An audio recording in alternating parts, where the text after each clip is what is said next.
3, 2, 1. Eh bien, c'est sur un air de musique qu'on entend derrière Bruna Giraldi, mais j'ai à côté de moi, parce qu'il assurera la seconde partie, c'est son spectacle quand même, c'est Frédéric François. Alors Frédéric François, tout d'abord, je vais te féliciter, parce que tu détiens le record des disques à la carte tous les dimanches, dans l'émission de Jacques Hénanou, et tous les dimanches, on a le droit à Frédéric François, car tu as vraiment le record de toutes les bandes chez nous sur Radio 2000.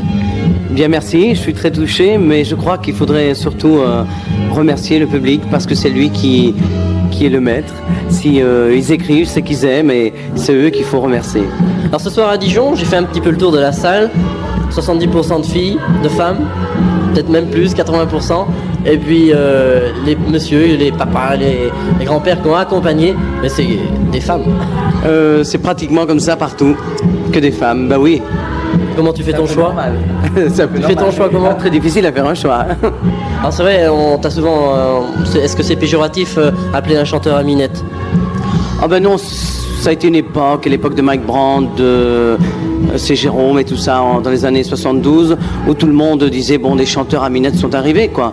Mais pas du tout. Je pense que depuis, on a évolué, et heureusement, il y a les minettes qui sont toujours là, mais il y a les femmes, maintenant, plus. Il y a les minettes qui sont devenues mamans, et puis les filles qui ont remplacé les mamans. Oui, c'est un public très large, qui va de, je sais pas, moi, très jeune de 7 à 77, on pourrait dire, mais avec une majorité de femmes. Alors tu as une carrière assez, on va pas dire dans l'ombre parce que tu vends beaucoup de disques, tu vends des millions de disques, mais tu n'es quand même pas dans ce qu'on appelle les hit parades, dans les top 50, ces choses-là sont un petit peu à l'écart de toi quand même. Je suis dans le top 50. Oui, depuis que les top 50 existent et que ça reflète vraiment les hit parades de vente, je suis dans les top 50. Donc pour toi, les top 50, à la limite, c'est une bonne chose pour toi parce que ça représente totalement. Ah ben maintenant, ils doivent se rendre à l'évidence, oui. Ceux qui voulaient pas croire que nous étions un gros vendeur de disques, bon, vous, radio locale, vous vous en apercevez parce qu'il y a des milliers de gens qui vous écrivent et qui ont une demande. Mais d'autres médias ne veulent pas y croire parce que c'est une chanson populaire et que la chanson populaire ne les intéresse pas et que ce genre de chanson ou ce genre de musique ne les touche pas, donc ils veulent pas croire à des chanteurs qui vendent des millions de disques. Et grâce au top 50, il y a certains hit parades vrais, eh bien nous sommes dedans, voilà.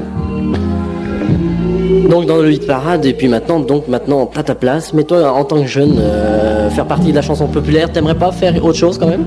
Toi, ton amour propre à toi, c'est vraiment ce genre-là que tu... Ah ben non, pourquoi je changerais pour décevoir des millions de gens et de femmes? Moi j'adore ça, je le fais sincèrement. Je pense que quand on fait un truc sincèrement, c'est pour ça que ça marche, parce qu'on est vrai. Si on était faux, les gens le ressentiraient directement, donc ça marcherait pas. Je ferai toujours ça et je crois que je suis fier de le faire et très heureux de le faire. Je suis pas gêné de ne pas faire une chanson à texte. Laissons la place à ceux qui aiment ça et qui veulent le faire sérieusement et d'une autre façon. Moi j'ai cette musique de soleil dans les veines, dans le sang, et j'ai envie de chanter l'amour, donc... Tu déplaces les chœurs italiens quand tu passes dans des villes, les gens italiens, les chœurs italiens te suivent un petit peu, viennent te voir. Il y a souvent des gens des pays exilés qui viennent. Oh bah il y en a toujours, hein. Je veux dire les Italiens sont partout, il n'y a qu'à voir les pizzerias. Très bien. Alors maintenant on peut dire aussi que tu es un ancien de la chanson, parce que ça fait 15 ans. Ah bah pourquoi un ancien de la chanson? Oui, ça fait déjà des années, mais c'est un métier difficile, hein. Pour se faire une place et se faire admettre, il faut des années de bataille, je dirais. Le temps de Chicago, c'est loin. Il y a 10 ans. 10 ans déjà. Il y a 10 ans déjà. Mais vous savez, on parlait tout à l'heure des chanteurs à minette. Finalement, de toute cette génération, je suis peut-être des rescapés avec c'est Jérôme qui revient, quoi. C'est très dur. Hein. Et alors, je voudrais savoir, 15 ans de chansons, et déjà tu sors un livre de souvenirs, Les Yeux Charbon. Oui, c'est pas tellement un livre de souvenirs. Je voulais raconter l'histoire de cette famille, qui est notre famille, avec mon père. Pourquoi ce Pépino, qui est le nom de mon père, un jour a décidé d'émigrer, de quitter sa Sicile et de partir. Il y avait des raisons capitales. Pourquoi il voulait partir de sa Sicile pour aller faire fortune dans les mines de charbon, pour quitter la misère et tout ça. Et je raconte cette famille, le combat de cette famille à travers les années. Et puis je voulais que le public sache comment j'ai vécu, où j'ai vécu et combien d'enfants nous étions et quel combat on a mené pour essayer de s'en sortir. Et ce livre se termine en conte de fées parce que toujours la question se pose, qui aurait dit qu'un jour le fils de Pépino, ce mineur, serait devenu chanteur? Parce que à la maison on chantait, on jouait de la guitare, mais pas sérieusement, pas pour en faire un métier, quoi. Pour nous c'était une façon d'occuper les dimanches, quoi. Alors toi, tu es le deuxième de 8 enfants, je crois. Oui. Alors les autres frères et sœurs, comment ils voient ta progression? Ils sont jaloux, ils t'aident, ils t'encouragent, ils sont tous avec toi de cœur et d'esprit. Ah bah oui, j'espère qu'ils sont pas jaloux, ce serait pas bien. Non, non, non, je crois qu'ils sont avec moi. Et puis maintenant, j'ai un frère qui à l'époque était jeune, mais qui maintenant a 20 ans, qui compose avec moi, qui a écrit avec moi Mon cœur te dit je t'aime, Une femme pour toute la vie, qui a encore écrit des chansons sur l'album, bien sûr, et puis Je t'aime à l'italienne. Donc tu gardes toujours une grande part pour l'Italie dans tes chansons, hein. Tu reviens souvent, soit pour les femmes, l'Italie, et c'est quand même des thèmes principaux pour toi. Non, je chante l'amour, un point c'est tout, bon. Mais il y a plusieurs façons de chanter l'amour. L'amour, c'est à l'infini, quoi. Tu compares un peu de temps en temps à Julio Iglesias? Non, jamais. Ah bah non, j'ai pas de comparaison à faire. J'ai commencé en 72 à chanter des chansons d'amour. Iglesias est arrivé en 76. J'ai aucune raison à me comparer à lui, parce qu'il vient d'Amérique. Il faut être fier d'être français. Et comment un chanteur, bon, on va reprendre le terme chanteur à minette, comment on se voit à long terme vieillir? Est-ce que... Non, moi je vieillis très bien, très bien. Je me sens bien dans ma peau maintenant, seulement maintenant. Je suis un chanteur qui chante l'amour, je chante pour les femmes. Et pour chanter pour les femmes, il faut pas avoir 20 ans. Il faut avoir 30 ans et plus, voilà. Et un petit plus pour les femmes? On a quelque chose de plus que les autres chanteurs pour attirer les femmes? Ben non, moi mes chansons s'adressent surtout à un public féminin. C'est pour ça que beaucoup de femmes se déplacent, je pense. Alors quand t'as des femmes comme ça, il doit avoir des tas de choses qui t'arrivent après dans un spectacle, des anecdotes terribles, des cartes postales insensées. Ah ben non, pas insensé. C'est-à-dire que les gens qui écrivent des lettres ou qui demandent des renseignements, ou bien même si ça va un peu plus loin, c'est un peu normal, hein. Je veux dire, qu'est-ce qu'un chanteur déjà? Un chanteur, c'est quelqu'un qui... Enfin, moi, je me qualifie comme ça. C'est-à-dire, un chanteur, c'est quelqu'un qui amène du rêve, qui dit des mots que peut-être les hommes ne disent plus ou que beaucoup de personnes ne disent plus. Et moi, je suis une forme de messager. J'apporte du rêve et du bonheur aux gens, voilà. Ça suffit, t'es content comme ça? Ah ben je suis heureux à partir du moment où les gens, je discute avec des gens après les galas et qui me disent « Ah, c'est fantastique, j'écoute vos chansons, enfin, des tas de choses. » Donc ça veut dire que ma musique occupe une partie de leur journée. Donc, je fais partie de leur vie. Ça, c'est fantastique. Il y a même une dame avant le spectacle qui m'a dit Frédéric François, j'avais ses premiers posters, je l'avais mis dans l'intérieur du placard de la salle à manger, comme ça, en face de C'est Jérôme, et chaque fois que j'ouvre, j'avais Frédéric François et C'est Jérôme. C'est fabuleux, on fait partie de leur vie comme moi. Quand j'avais 15 ans, je tapissais ma chambre avec Elvis Presley ou j'achetais ses disques et des trucs comme ça.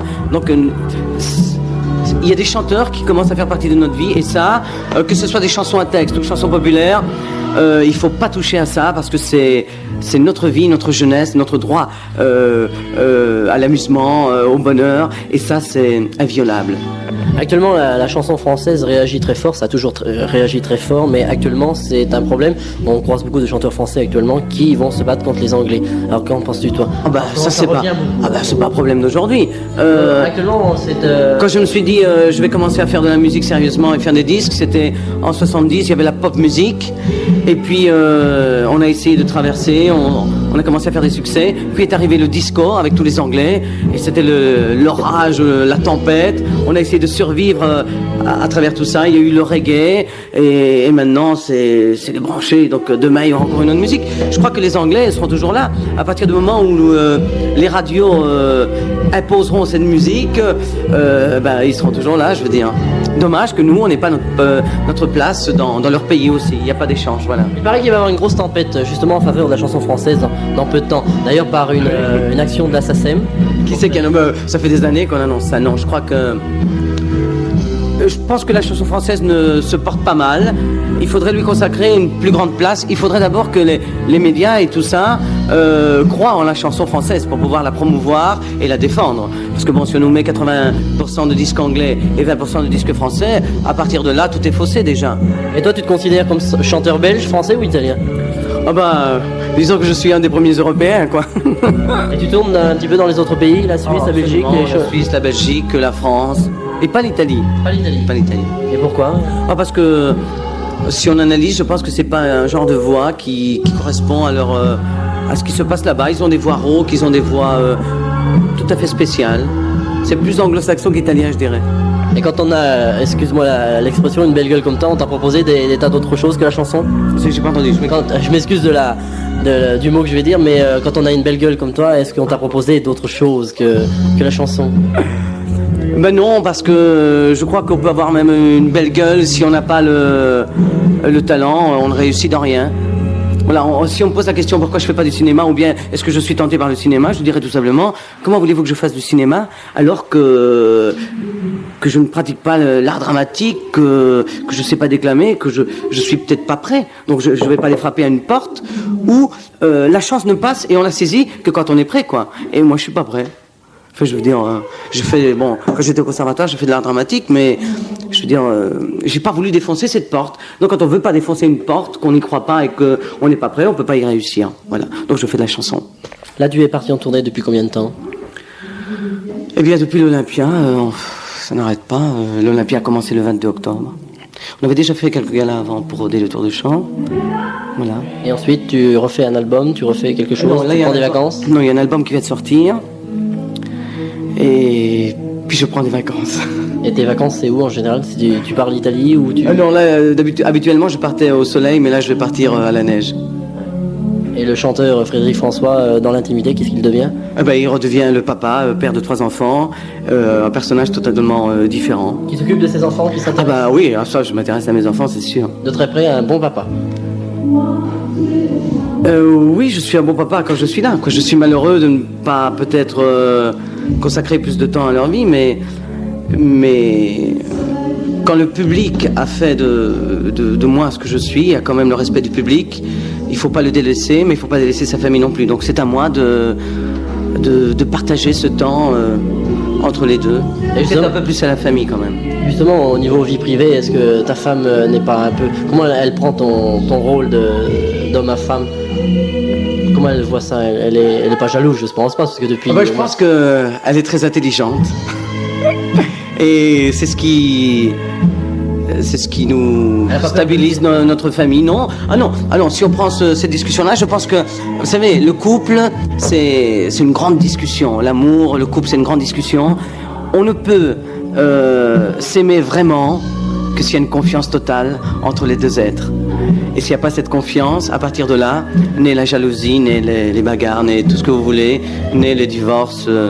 Mais il faut cette confiance. Et cette confiance, moi je l'ai, et elle est assez intelligente pour l'avoir et ne pas me faire de problème. Je veux dire, elle sait que c'est un métier qui a beaucoup de femmes, mais ça veut rien dire quand je suis là et je reviens tout le temps. C'est elle et c'est notre famille, ce sont nos enfants, notre petite famille et on est heureux. Vraiment. Et c'est sur cette bonne parole que Frédéric François, je vais te laisser. C'est très bien, merci, au revoir.